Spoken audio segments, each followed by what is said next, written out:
आइए मित्रों, आप इस वीडियो में सुनेंगे और देखेंगे कामिका एकादशी का महात्मा। युधिष्ठिर ने पूछा, गोविंद वासुदेव, आपको मेरा नमस्कार है। सावन के कृष्ण पक्ष में कौन सी एकादशी होती है, कृपया उसका वर्णन कीजिए। भगवान श्री कृष्ण बोले, राजन सुनो, मैं तुम्हें एक पाप नाशक उपाख्यान सुनाता हूँ, जिसे पूर्व काल में ब्रह्मा जी ने नारद जी के पूछने पर कहा था।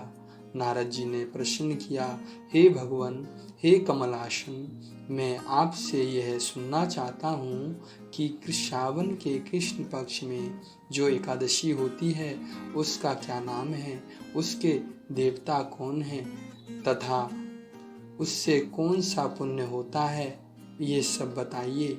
ब्रह्मा जी ने कहा, नारद सुनो, मैं संपूर्ण लोगों के हित की इच्छा से तुम्हारे प्रश्न का उत्तर दे रहा हूँ। सावन मास में जो कृष्ण पक्ष की एकादशी होती है उसका नाम कामिका है।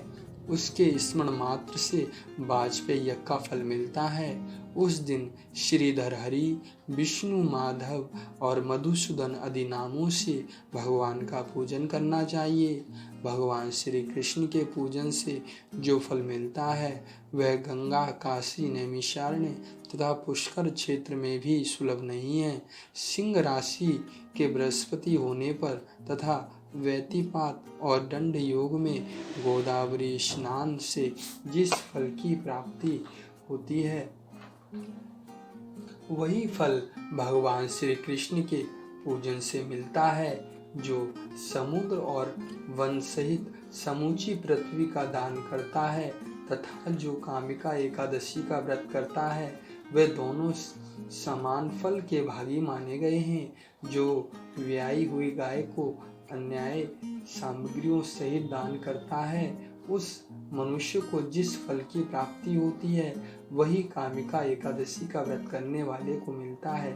जो नरश्रेष्ठ सावन मास में भगवान श्रीधर का पूजन करता है उसके द्वारा गंधर्वों और नागों सहित संपूर्ण देवताओं की पूजा हो जाती है। अतः पाप भीरु मनुष्य को यथाशक्ति पूरा प्रयत्न करके कामिका एकादशी के दिन श्री हरि का पूजन करना चाहिए। जो पाप रूपी पंख से भरे हुए संसार समुद्र में डूब रहे उनका उद्धार करने के लिए कामिका एकादशी का व्रत सबसे उत्तम है।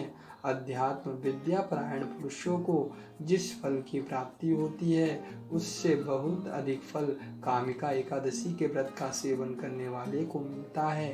कामिका एकादशी का व्रत करने वाला मनुष्य रात्रि में जागरण करके ना तो कभी भयंकर यमदूतों का दर्शन करता है ना कभी दुर्गति में ही पड़ता है।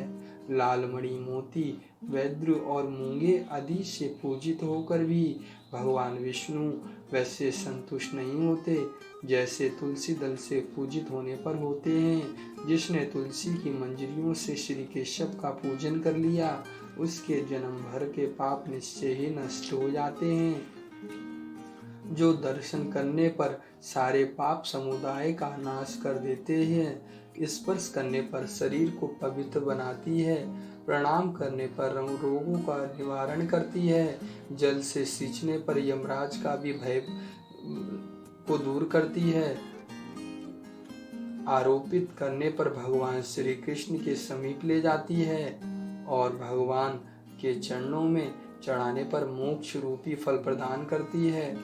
उस तुलसी देवी को नमस्कार है।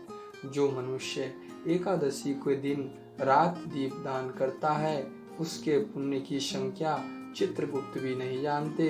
एकादशी के दिन भगवान श्री कृष्ण के सम्मुख जिसका दीपक जलता है उसके पितर स्वर्गलोक में स्थित होकर अमृतपान से तृप्त होते हैं। घी या तिल के तेल से भगवान के सामने दीपक जलाकर मनुष्य देह त्याग के पश्चात करोड़ों दीपकों से पूजित हो स्वर्गलोक में जाता है।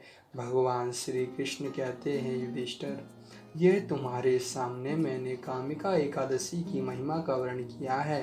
कामिका सब पातकों को हरने वाली है, अतः मानवों को इसका व्रत अवश्य करना चाहिए। यह स्वर्गलोक तथा महान पुण्य फल प्रदान करने वाली है। जो मनुष्य श्रद्धा के साथ इसका महात्म का श्रवण करता है वह सब पापों से मुक्त हो श्री विष्णु लोक में जाता है। श्री कृष्णाय अर्पणाय अस्तु।